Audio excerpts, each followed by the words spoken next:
Hello guys, welcome to my new channel Pappa classes. यह एक पप्पा का क्लास अपनी बिटिया के लिए है, जिसको हम पढ़ाएंगे और साथ साथ उससे हम वीडियो भी बनाते जाएंगे। क्लास आरंभ करने से पहले हम माँ सरस्वती की आराधना करेंगे। ओम ऐं ह्रीं वद वद वार वादिनी श्री सरस्वत्यो नमः। We all, either plants or animals, need nutrition। जैसा कि आपने लास्ट क्लास में देखा न्यूट्रिशन इन प्लांट्स में, प्लांट्स को भी न्यूट्रिशन की जरूरत होती है। Similarly we animals also need nutrition, but we are not capable to synthesize our own foods as like as plants. So how do we get our nutrition? So we get our nutrition from food, and the process of getting nutrition from food is called digestion। इस chapter में हम nutrition और digestion के बारे में detail से पढ़ेंगे। Chapter को शुरू करने से पहले कुछ इंपॉर्टेंट टर्म्स आप लोग जरूर जान लीजिए, जिस टर्मों को मैंने यहाँ समराइज किया है। आप इसकी सारे पॉइंट्स को अपने कॉपी में जरूर नोट डाउन करें और इसके बारे में वन लाइन कम से कम अवश्य लिखें। किसी तरह का अगर कन्फ्यूजन हो तो आप बुक का रेफरेंस ले, डिक्शनरी का रेफरेंस ले, या हमें कमेंट बॉक्स में जरूर पूछें। कुल 60 इंपॉर्टेंट टर्म्स हमने रखा है। सारे इंपॉर्टेंट टर्म्स आपको इसी चैप्टर में मिलेंगे, अलग अलग जगह पर उसका यूज होगा।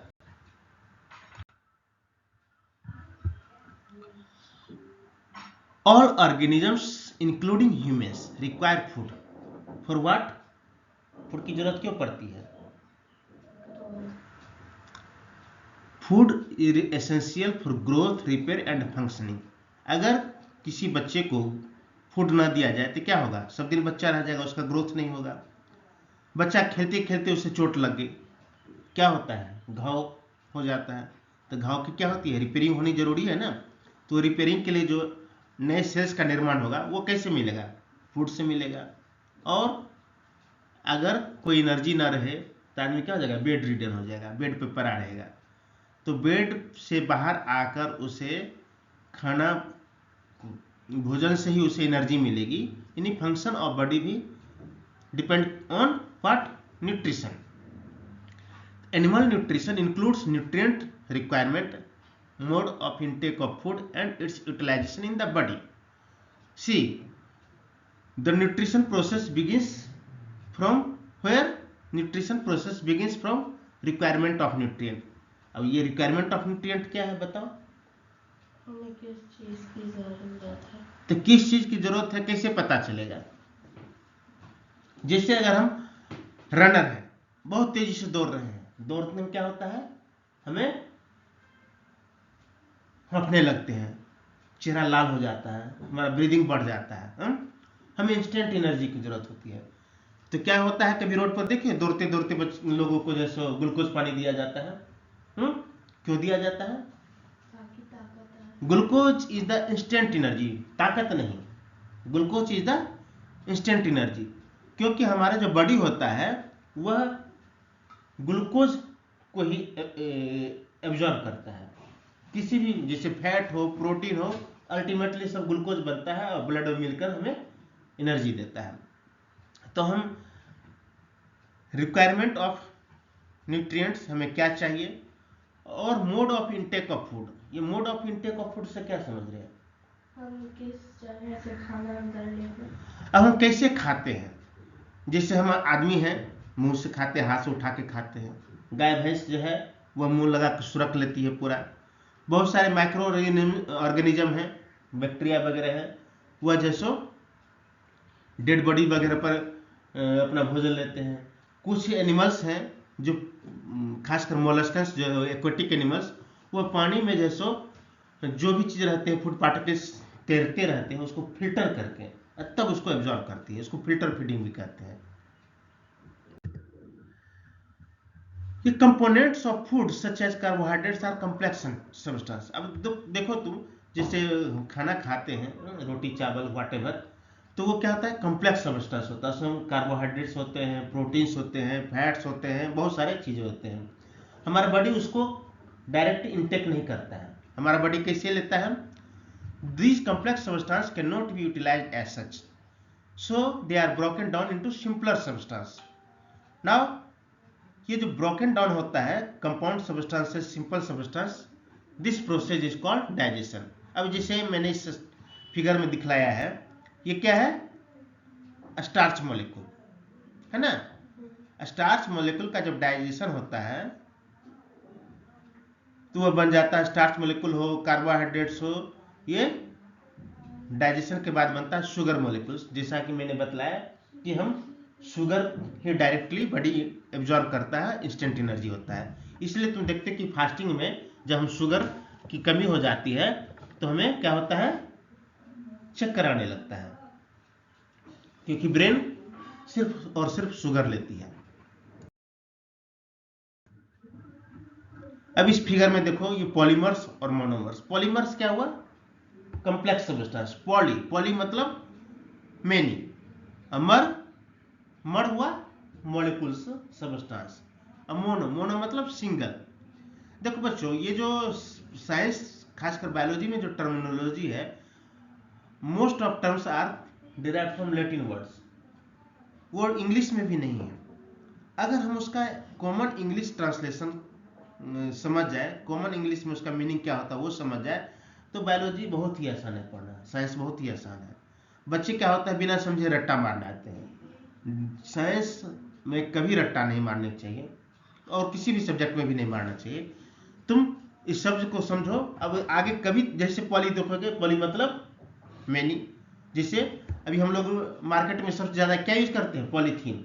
कभी सोचिए पॉलीथीन क्या है, तो इथिलीन का जो कंपाउंड है उसका वह कॉम्प्लेक्स पॉलीइथिलीन, बहुत सारे इथिलीन सब्सटेंस मिलकर बन गए पॉलीइथिलीन। तो सिमिलरली पॉलीमर्स, यानी बहुत सारे जो मॉलिक्यूल्स है, जैसे कार्बोहाइड्रेट्स हैं वो पॉलीमर्स है। किसका, तो ग्लूकोज का। ये ब्रेक डाउन करेगा तो बहुत सारे ग्लूकोज टूट जाएंगे।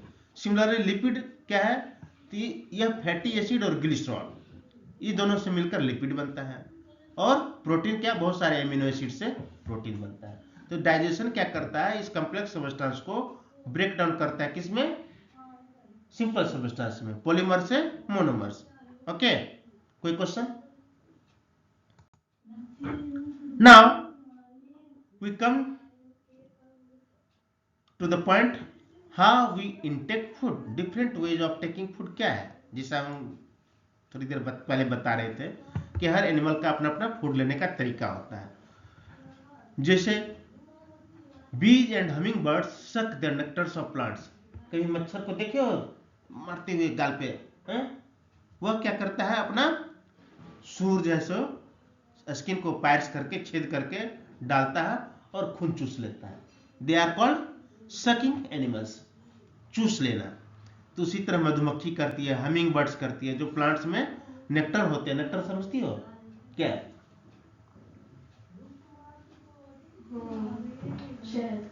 नहीं, शहद नहीं। फ्लावर में जो फ्लावर बर्ड्स में जो लिक्विड रहता है उसको नेक्टर कहते हैं। उसी को कलेक्ट करके हनी बनाई जाती है ना। तो वो उसका जैसे फूड हुआ, और वो कैसे लगा, सक करके। जैसे ड्रॉपर होता है ना, छोटे बच्चे को ड्रॉपर से दबा देते हैं, तो ड्रॉपर बोतल में क्या करते हैं, उसको ड्रॉपर डालते हैं, सक करते हैं, मुंह में डाल देते हैं। उसी तरह ये सकिंग एनिमल्स करते हैं। बच्चे क्या करते हैं, infant of human and many other animals feed on mother's milk. बच्चे तो रोटी नहीं खाते हैं, छोटे बच्चे हैं, तो मदर्स मिल्क पर डिपेंड करते हैं। स्नेक्स क्या करता है, कभी देखिए सांप को जैसे मेढक खाते हुए, सांप क्या करता है, सीधा निगल जाता है। Snakes like the python swallow the animals they prey upon, वो पूरा का पूरा निगल जाता है, और बाद में उसका जो मसल्स होता है, बेली मसल्स, उसमें जैसे वह एनिमल्स को तोड़ता है। इसलिए देखते हो कि सांप खाने के बाद करवट लेता है। करवट क्यों लेता है, वो एनिमल्स को तोड़ता है ताकि वह डाइजेशन आसानी से कर सके। Now some aquatic animals filter teeny food particles floating nearby and feed upon them. जो जैसा मैंने बतलाया था कि एक्वेटिक एनिमल्स जो है वह फूड पार्टिकल्स को फिल्टर करते हैं और उसको खाते हैं, है ना। तो ये जो चार्ट हमने बनाया है, ये चार्ट एनसीईआरटी की बुक से लिया गया है। इस चार्ट में आप देखेंगे कि हर एनिमल्स, कुछ एनिमल्स के नाम दिए गए हैं, वो किस तरह से फूड पाते हैं, उसका मोड ऑफ फीडिंग क्या है, ये आपको बतलाना है। जैसे मैं एग्जांपल के लिए बतला रहा हूँ, लाइस। लाइस मतलब ये लाइस पैरासाइट्स हैं जो जू होते हैं माथे में, हेड में, उसको लाइस कहते हैं। वह क्या करता है, हमारा ब्लड लेता है। तो मोड ऑफ फीडिंग इसमें क्या हो जाएगा, सकिंग। काइंड ऑफ फूड क्या हो जाएगा,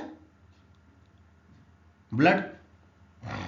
इसी तरह मॉस्किटो, बटरफ्लाई, हाउस फ्लाई, सबके क्या क्या फूड है और क्या मोड ऑफ फीडिंग है, ये आप खुद से बनाइए। अगर नहीं बन पाता है तो आप मुझे कमेंट बॉक्स में पूछिए।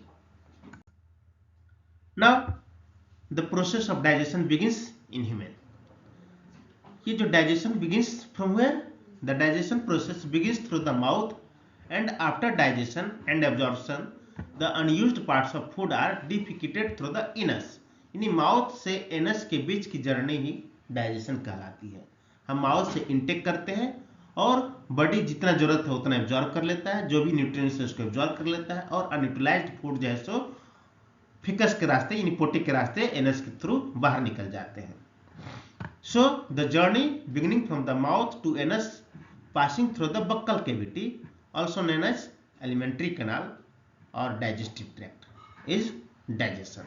ये जो माउथ से anus through buccal cavity, buccal cavity में क्या हो गया, हमारा बॉडी जो है एक जो डाइजेस्टिव सिस्टम है वह एक डक्ट पाइप की तरह काम करता है। जैसे हाई राइज बिल्डिंग में देखते हो ना, सीवरेज डक्ट होता है जिससे बाथरूम का पानी आता है, कचरा बाहर निकलता है, उसी तरह हमारा एलिमेंट्री कैनाल एक डक्ट जैसा है, माउथ से एनस की ओर कनेक्टेड है, और उस पूरे डक्ट में डाइजेशन होता है, और डाइजेशन के बाद एब्जॉर्प्शन होता है, और फिर वह फिकस एनस के थ्रू बाहर निकल जाता है।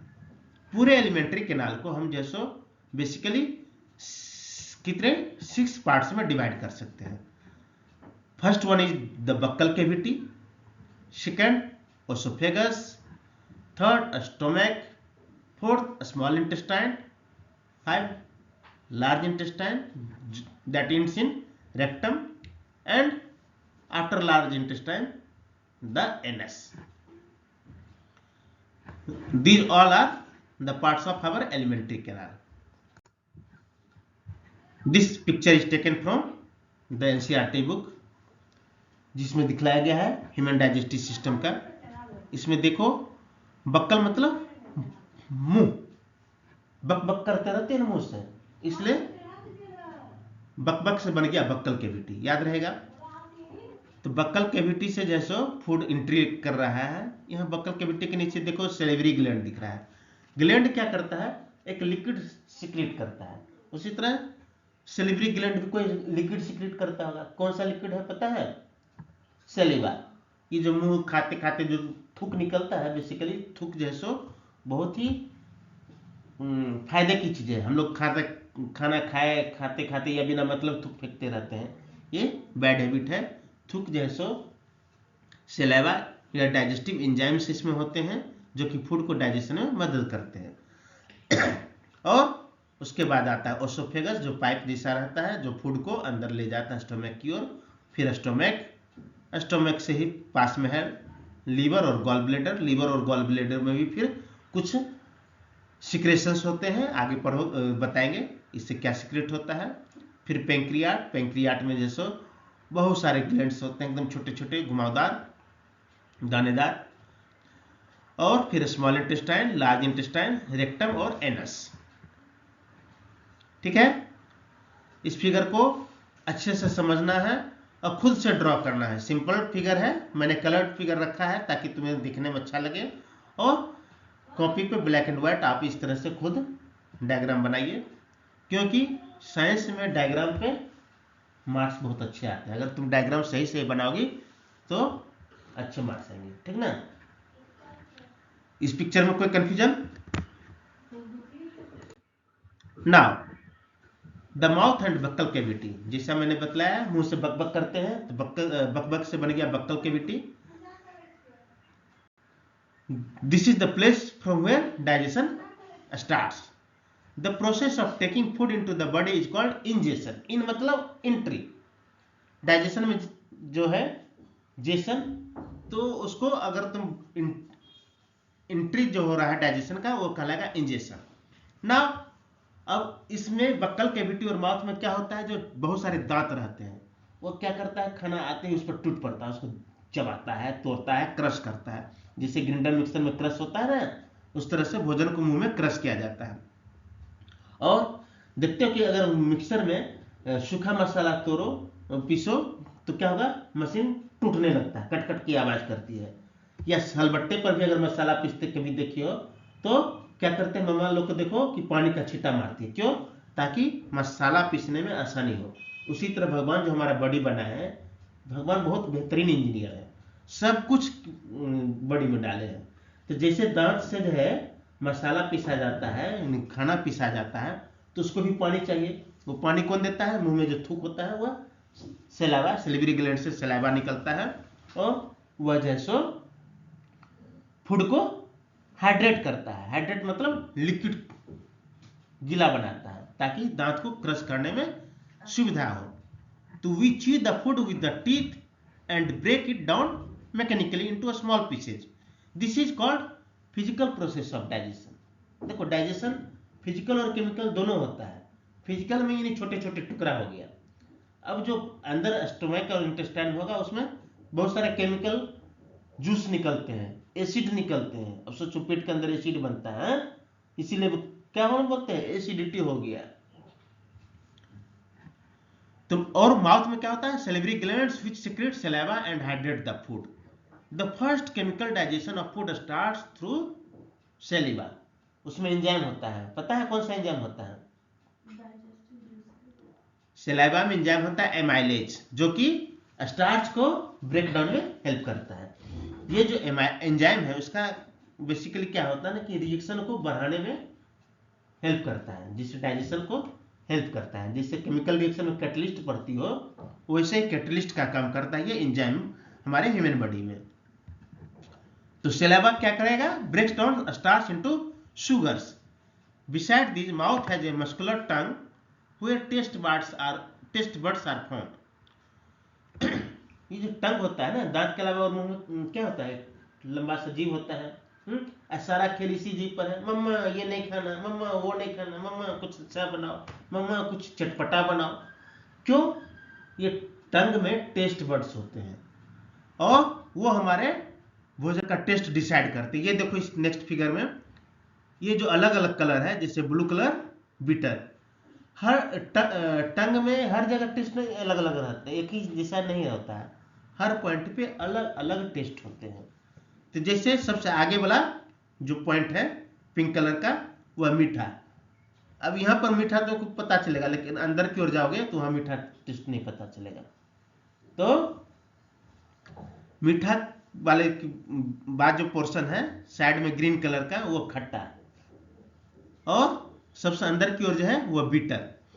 तो हमारे जो टेस्ट बर्ड्स हैं वो कहाँ पाए जाएंगे, टंग पे पाए जाते हैं। टेस्ट बर्ड्स क्या होता है, छोटा छोटा पिंपल्स जैसा दिखेगा दांत पे, वह सॉरी दांत कहते हैं टंग पे, वो जो छोटा छोटा दाना जैसा रहता है वो टेस्ट बर्ड्स है।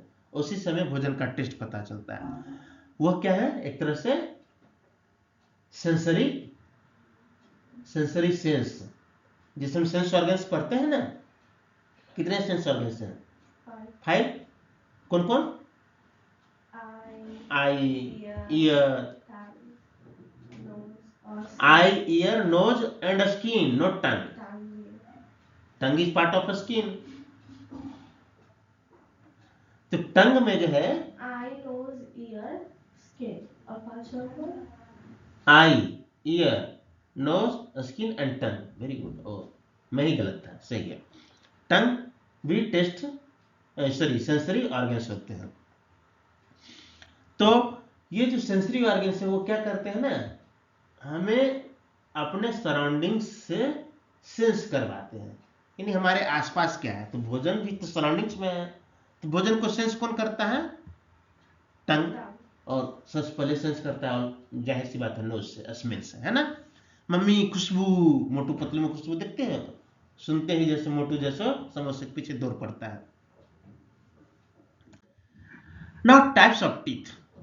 अब ये जो दांत हैं बहुत ही जरूरी है भोजन को खाने में, लेकिन अगर दांत का केयर ना करो तो दांत दर्द, और बचपन का दांत तो एक दिन सारा झड़ जाता है।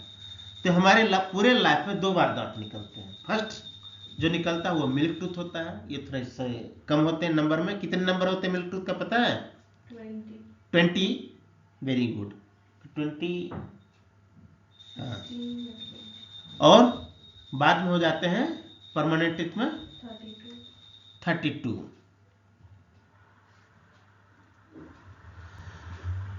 ये जो मिल्क टीथ है वो लगभग 5-6 साल के बाद, जैसे 6 to 8 साल के बाद वो टूट जाता है, गिर जाता है सारा, फिर नया सेकेंड सेट रिप्लेसेस देम, और वह कहलाता है परमानेंट टीथ। परमानेंट टीथ जैसे पूरे लाइफ में रहता है, और अगर यह डैमेज हो गया तो फिर रीजनरेट नहीं करता है। इसलिए हमें दांत का बहुत अच्छे से केयर करना चाहिए, और एक ओल्ड एज होने के बाद जैसो या कोई डिजीज होने के बाद दांत जब खराब हो जाता है तो हमें उसको निकलवाना पड़ता है, और या फिर नकली दांत लगवाना पड़ता है। ओरिजिनल दांत हमें लाइफ में दोबारा नहीं आ पाता है, ठीक ना।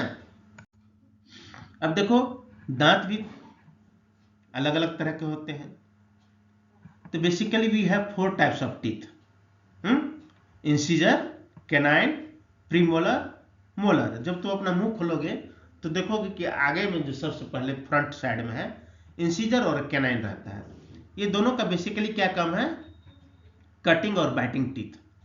यह कहाँ रहेगा पोजीशन? फ्रंट में। और कैनाइन कहाँ रहता है? इंसीजर के आइदर साइड। और इंसीजर के ठीक पीछे जो है कैनाइन रहता है। कैनाइन का क्या काम है? वह जो है टीयरिंग एंड ग्रिंडिंग, यानी जिसे मटन वगैरह खाते हैं तो उसको टीयर करते हैं, या रोटी खींचते हैं, पिज्जा खींचते हैं तो खींचने और ग्रिंडिंग में काम आता है। और सबसे लास्ट में होता है मोलर, वह जैसे चबाने में, जिसे सिलबट्टा पे चबाया जाता है, मसाला पीसा जाता है, उसे पीसने और चबाने में काम आता है। तो there are 4 types of teeth. कौन कौन? Incisor, canine, premolar, molar. और इसके नंबर फिक्स हैं हर दांत के। जैसे हमारा 32 है दांत, तो 32 में डेंटल फॉर्मूला आगे तुम पढ़ोगे 2 1 2 3, 2 2 4 1 5 3 8, यानी एक साइड में 8 दांत होता है। तो कुल 4 भाग अगर मुंह काम करते हैं, left right upper, left right lower, तो वन साइड में 8 दांत होते हैं। तो 2 यानी इंसीजर हो गया 2 एक साइड, तो कुल इंसीजर कितने हो जाएंगे? 8। कैनाइन हो गए 1, यानी कुल कैनाइन कितने हो जाएंगे? 4। 8 4 12।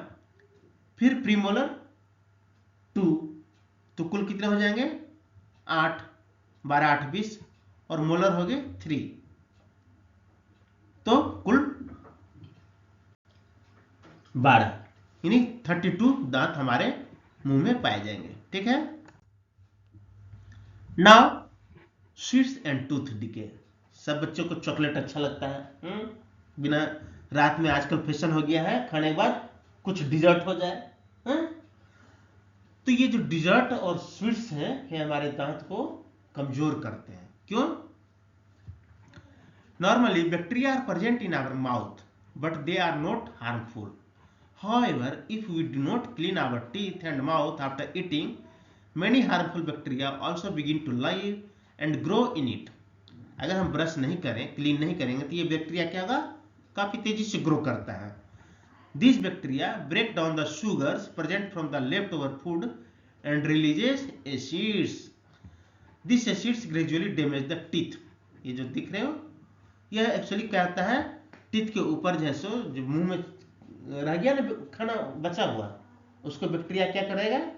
तोड़ेगा, तोड़ के बना देगा ग्लूकोज, और उससे निकलेगा एसिड, जिससे दांत के पास जो है सो प्लाक बनने लगता है और वह दांत हमारा कमजोर होने लगता है, डिके करने लगता है। If it is not treated at time it causes severe toothache, toothache मतलब दांत में दर्द, and in extreme cases result in both tooth losses also, यानी दांत टूट भी सकता है, गिर भी सकता है, झड़ भी सकता है। Chocolates, sweets, soft drinks and other sugar products are the major culprit of tooth decay. जो कोल्ड ड्रिंक वगैरह पीते हो ना, वो भी जैसे दांत के लिए अच्छे नहीं है, लेकिन बिना कोल्ड ड्रिंक के तो रहना सारे बच्चों को मुश्किल है। Therefore one should clean the tooth with brush और दातुन। दातुन मतलब नीम का, बबूल का पेड़ का जो टहनी पतला रहता था, उससे क्या होता है, दांत मजबूत भी होता है। आजकल हम सॉफ्ट ब्रश करने लगे हैं तो दांत भी जैसे थोड़ा सा मुलायम होने लगा है, पहले जैसे दांत थोड़ा मजबूत रहता था लोगों का। और we should brush at least twice a day and rinse the mouth after every meal. हर बार खाने खाए कुल्ला जरूर करो, टिश्यू पेपर से मुंह पोंछ कर काम नहीं चलाओ।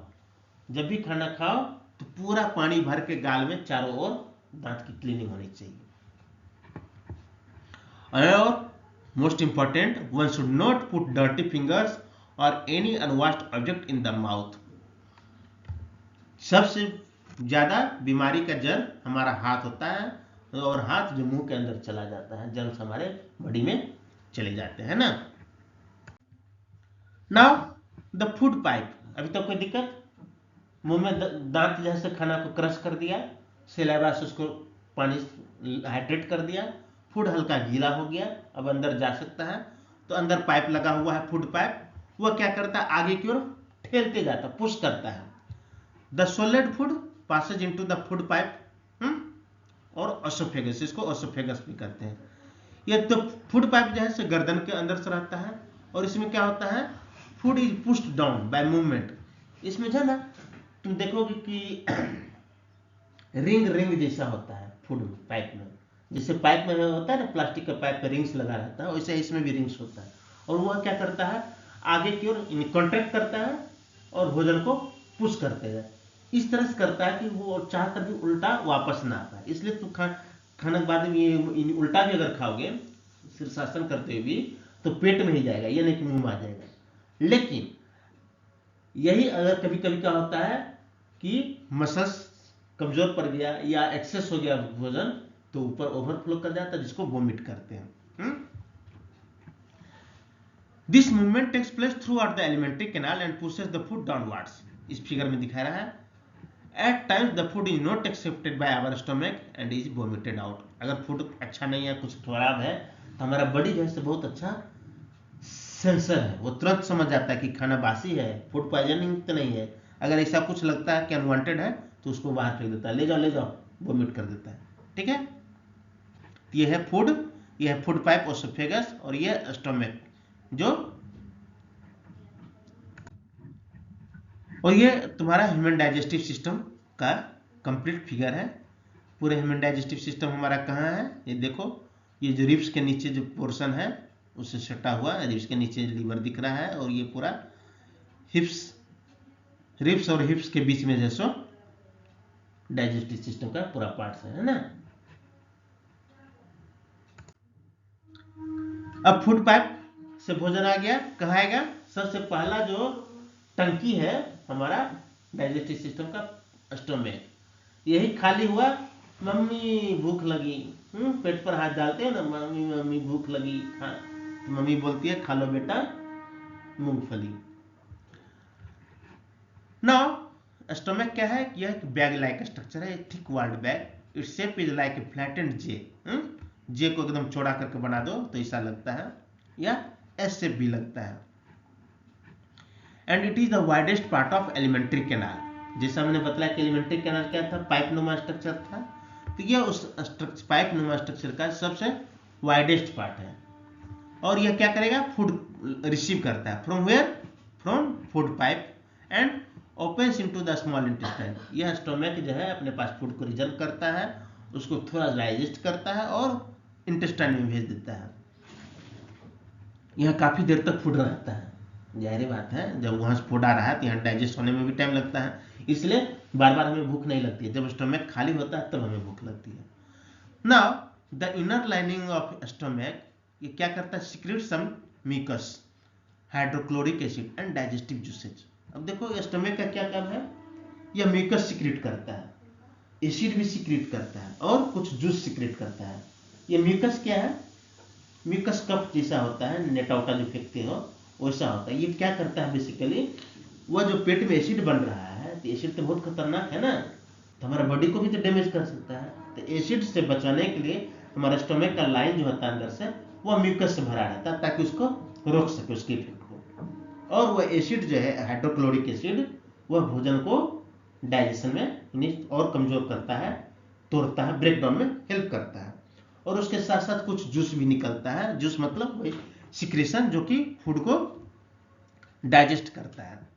Now the mucus protects the lining of the stomach, the acid kills many bacteria, जो बैक्टीरिया अगर आ गया फूड में तो उसको मार देता है और फूड को जर्म फ्री बनाता है। खासकर नॉन वेज अगर हम खाते हैं तो नॉन वेज में बहुत सारे बैक्टीरिया होने की संभावना रहते हैं। और जो डाइजेस्टिव जूस है वह भोजन को डाइजेस्ट करने में हेल्प करता है। जैसे प्रोटीन है तो प्रोटीन टूट के क्या बनेगा, लास्ट फिगर में देखिए अगर प्रोटीन टूट के एमिनो एसिड बनता है, स्टार्च टूट के कार्बोहाइड्रेट से बनता है, और फैट्स टूट के फैटी एसिड और ग्लिसरॉल बनता है। याद है? अब स्मॉल इंटेस्टाइन फूड जो है, जिससे स्टोमक में हमने देखा कि वह प्रोटीन्स का ब्रेकडाउन हुआ एंजाइम्स के थ्रू, स्टोमक जूस के थ्रू। अब वह फूड डाइजेशन के बाद आ गया स्मॉल इंटेस्टाइन में। स्मॉल इंटेस्टाइन जो है सो कॉइल की तरह रहता है, इन स्प्रिंग देखो ना पेन में, वैसा ही रहता है। कॉइलिंग होने से फायदा क्या होता है कि कम स्पेस में इसका सरफेस एरिया ज़्यादा बढ़ जाता है। सरफेस एरिया मतलब यानी उसका सरफेस बहुत दूर तक फैल जाए। अगर हम अपने इंटेस्टाइन को पूरा पेट से बाहर निकालें तो 7.5 मीटर लंबा, मतलब हमारे बॉडी का लगभग कितना 4 गुना जैसा लंबा जैसे इंटेस्टाइन है, सोच लो स्मॉल इंटेस्टाइन। यह कॉइल रहता है। बेसिकली यह क्या काम करता है ना कि जो भोजन हमारा डाइजेस्ट हो गया तो उससे जो भी न्यूट्रिएंट्स है उसको एब्जॉर्ब करता है और ब्लड में भेजता है। स्मॉल इंटेस्टाइन में जैसो लीवर और पेंक्रियास से सिक्रीशंस आते हैं जो कि भोजन को पचाने में मदद करते हैं। अब लीवर से क्या निकलता है, बाइल जूस, और बाइल जूस क्या करता है, फैट को डाइजेस्ट करता है। और तुमको पता है लीवर जो है सो बॉडी का लार्जेस्ट ग्लैंड भी होता है। और दूसरा कौन है, पेंक्रियास। पेंक्रियास जैसा बतलाया, इसमें जो है सो पेंक्रियाटिक जूस निकलता है और वह digestion of carbohydrates, fats and protein में मदद करता है। ये पेंक्रियाज जब खराब होता है ना तब जो है सो शुगर की बीमारी होती है। इसी पेंक्रियाज में इंसुलिन का निर्माण होता है। तो इंसुलिन अगर गड़बड़ाता है तो इंसुलिन का इंजेक्शन देना पड़ता है। ठीक है, नाउ देखो किस तरह से फिर से हम इस फिगर को रिपीट कर रहे हैं। कार्बोहाइड्रेट कैसे पॉलीमर मोनोमर बन रहा है, लिपिड्स ब्रेकडाउन होकर क्या बन रहा है, और प्रोटीन का ब्रेकडाउन होकर क्या बनता है। नाउ ये जो पार्टली डाइजेस्टेड फूड है वह कहाँ जाएगा, now reaches the lower part of the small intestine where the intestinal juice completes the digestion of all components of food. ये जो पार्टली डाइजेस्टेड फूड था जो स्टोमक से इंटेस्टाइन में आया था, वो अब चला गया इंटेस्टाइन के लोअर पार्ट में जहाँ की कंप्लीट डाइजेशन हो जाता है। वहाँ फिंगर नुमा स्ट्रक्चर होता है, माइक्रोविलाई, जो कि आगे देखोगे। The carbohydrates gets broken into simple sugar such as glucose, fats break down into fatty acids and glycerol, and acid break down into amino acids. This is the again figure of digestion process. इसमें देखो तुम liver है, liver के ठीक नीचे जो है gall bladder है, और लीवर स्टोमक किससे सटा हुआ है लगभग है। और ये देखो क्वाइलनुमा स्ट्रक्चर जो है थोड़ा डीप कलर स्मॉल इंटेस्टाइन है, और उससे बाहर जैसो वो क्वाइलनुमा स्ट्रक्चर ये भी है लार्ज इंटेस्टाइन। तो इस फिगर में हम डाइजेशन प्रोसेस को फिर से रिवाइज कर रहे हैं। इसमें देखो कि अलग अलग पार्ट्स जो है वह किस तरह से डाइजेशन में अपना रोल प्ले करता है और किस तरह से सारे सब्सटेंस का डाइजेशन होता है। ना डाइजेशन हो गया, अब भोजन पच गया तो हमारे शरीर में जाना चाहिए, तो कैसे जाएगा? Through absorption. ये digested food now pass into the blood vessels in the wall of intestine. This process is called absorption. कहते हैं ना खाना खाते हैं लगता ही नहीं है, तो लगना मतलब क्या होता है? खाना जो हम खाए वह ब्लड में जा पाता है कि नहीं, वही एब्जॉर्प्शन पर डिपेंड करता है। तो एब्जॉर्प्शन में हेल्प करता है स्मॉल इंटेस्टाइन में फिंगर लाइक स्ट्रक्चर होता है जिसको विलाई कहते हैं, इसका सिंगुलर हो गया विलस। यह एब्जॉर्ब कर लेता है, बहुत पतला होता है, एक तरह से कहो दाढ़ी जैसा, ब्रश जैसा, वह जैसे एब्जॉर्ब करेगा और पूरे ब्लड में उसको ट्रांसफर करेगा। The villi increases the surface area for absorption of the digested food. Each villus has a network of thin and small blood vessels close to its surface. सारे विलस का connection क्या है? Blood vessels से है, वो absorb करेगा और उससे जैसे ब्लड वेसल के थ्रू पूरे बॉडी में फूड जो है sir the absorb substance are transported via the blood vessels to different organ of body where they are used to build complex substance. अब देखो हमने भोजन लिया कॉम्प्लेक्स सब्सटेंस, उसको ब्रेक डाउन कर दिए सिंपल सब्सटेंस में। अब बॉडी जो सिंपल सब्सटेंस को एब्जॉर्ब कर रहा है फिर उसको कॉम्प्लेक्स सब्सटेंस में बनाता है। मतलब कि जो हमको ग्लूकोज चाहिए उतना तो यूज कर लिए, जितना खाना चाहिए तुरंत सारा यूज होता नहीं है, तो अब उसको रिजर्व करना है। तो रिजर्व करने के लिए जैसे हम फैट प्रोटीन इस तरह से उस फॉर्म में उसको कन्वर्ट करके रिजर्व करते हैं। ये जो कॉम्प्लेक्स सब्सटेंस में बनाने का जो प्रोसेस है उसको कहते हैं एसिमिलेशन। उसका फिर आगे के चैप्टर में पढ़ाया जाएगा तुम लोगों को। और उसके बाद जो एब्जॉर्प्शन के बाद जब अनडाइजेस्टेड फूड बच गया वह क्या हुआ? लार्ज इंटेस्टाइन में चला जाएगा। ठीक, स्मॉल इंटेस्टाइन से फूड आप कहाँ गया? Large intestine. लार्ज इंटेस्टाइन का क्या काम है? जैसे शौचालय का टंकी होता है ना, सोखता है गाँव घर में, वो क्या करता है? पानी को सोख लेता है और कचरा उसमें जमा होते रहता है। तो ये लार्ज इंटेस्टाइन भी वो सोखता का ही काम करता है। जितने फूड में पानी रहते हैं ये basically absorb water and some salts from the undigested food material. देखो बॉडी हमारा कितना समझदार है, ये कुछ भी बर्बाद नहीं जाने दे रहा है। पानी है भोजन का जो उसको भी एब्जॉर्ब कर लेता है, अगर वो ना एब्जॉर्ब करे तो हमारे शरीर में क्या हो जाता है? डिहाइड्रेशन होने लगता है। और उसके बाद जो फाइनली कचरा बच गया जिसका हमारा कोई काम नहीं है वह स्टूल के रूप में बाहर निकल जाता है। बाहर निकलने की प्रक्रिया कॉल्ड इजेशन। इंजेशन, डाइजेशन, और डाइजेशन के बाद हो गया इजेशन। हाँ, डाइजेशन के बाद एसिमिलेशन, वेरी गुड, और एसिमिलेशन के बाद इजेशन। अब देखो अभी जस्ट हमने बतलाया कि अगर वाटर एब्जॉर्प्शन नहीं होते क्या हो जाता है? बॉडी डिहाइड्रेशन होने लगता है। तो एक बीमारी तुम लोग देखती हो डायरिया, छोटे बच्चों में खुद काफी होता है। उसमें क्या होता है? बार बार पतला पैखाना होता है।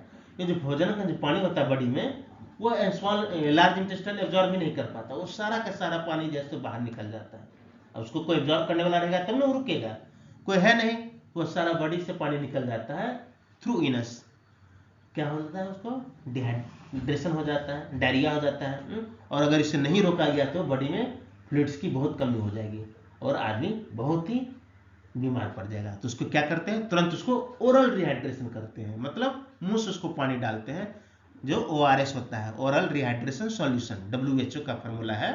और यह बहुत जरूरी है, अगर हम ना डालें तो बॉडी जैसो क्रैम्प करने लगेगा, बहुत सारी बीमारी हो जाएगी और बच्चे की मौत भी हो सकती है, इतना खतरनाक होता है। तो जब भी डायरिया वगैरह आए तो एकदम याद रखना ORS तुरंत डालो। अगर तत्काल ORS भी नहीं मिल रहा है तो पानी में नमक चीनी घोल डालो। ORS में क्या है ना, साल्ट को हम बॉडी में डालते हैं, तो नमक चीनी का घोल बनाओ और पानी में डाल दो, मिला के बच्चे को जरूर पिलाओ। अब आदमी का तो डाइजेशन समझ लिए, अब कह रहा है कि जो ग्रास ईटिंग एनिमल्स होते हैं उसमें डाइजेशन कैसे होता है, कुछ कभी गौर किए हो? ये जो ग्रास ईटिंग एनिमल्स होते हैं ना, उसको विशेष डाइजेशन की जरूरत होती है। क्यों? जो प्लांट सेल्स होते हैं उसमें क्या होता है, सेलुलोज होता है, जो कि बहुत ही टफ होता है डाइजेस्ट करना। हम आदमी तो सेलुलोज को डाइजेस्ट ही नहीं कर पाते हैं, इसलिए हमारा डाइजेस्टिव सिस्टम थोड़ा छोटा है। लेकिन जो एनिमल्स होते हैं, वो जो खासकर हर्बीवोरस एनिमल्स होते हैं, वो तो सेलुलोज को ही खा लेते हैं, तो उनको जो डाइजेशन में होता है एक्स्ट्रा एफर्ट लेना पड़ता है, तो उसके लिए थोड़ा एक्स्ट्रा स्पेशल डाइजेस्टिव सिस्टम भी है। तुम देखोगे कि जो गाय भैंस है वह बैठ के खाना जब नहीं खा रहे होते तो मुंह चलाते रहते हैं। वो क्या होता है ना कि तुरंत तेजी से जो खाना मिलता है तो उसको अपने स्टोमक में जमा कर लेते हैं और फिर बाद में उसको स्टोमक से वापस माउथ में लाते हैं और उसको चबाते हैं। उस चबाने को जो कहा जाता है, जो फूड आता है पार्शियली डाइजेस्टेड रहता है, उसको कहते हैं कट। और स्टोमक में एक अलग सा चेम्बर होता है जो रीमेन कहलाता है, आगे के फिगर में देखोगे, उसमें जैसो फूड को स्टोर करते हैं। इसलिए इस तरह के एनिमल्स को कहा जाता है रूमिनेंट्स। क्यों? कि वो स्टोमक उनका एक चेम्बर है रीमेन, जिसमें कि फूड को हर बार खा के निगल के स्टोर करते हैं और बाद में उसको पागुर करते हैं। तो इस प्रोसेस को कहा जाता है रूमिनेशन, और इस तरह के जानवर को कहा जाता है ruminants. The cow and buffalo are ruminants. आगे के फिगर में तुमको देखो ये रीमेन चेम्बर है, यह जैसो फूड को स्टोर कर रही है और फिर वापस माउथ में आता है और फिर वहां से क्रश होकर फिर वापस स्टोमक में जाता है यहां से। तो इस तरह के एनिमल में एक और स्पेशल चेम्बर होता है सीकम, जो कि ओसोफेगस और स्मॉल इंटेस्टाइन के बीच में रहता है। उसमें क्या होता है कि बहुत सारे बैक्टीरियाज होते हैं जो कि सेलुलोज को डाइजेस्ट करने में मदद करता है। और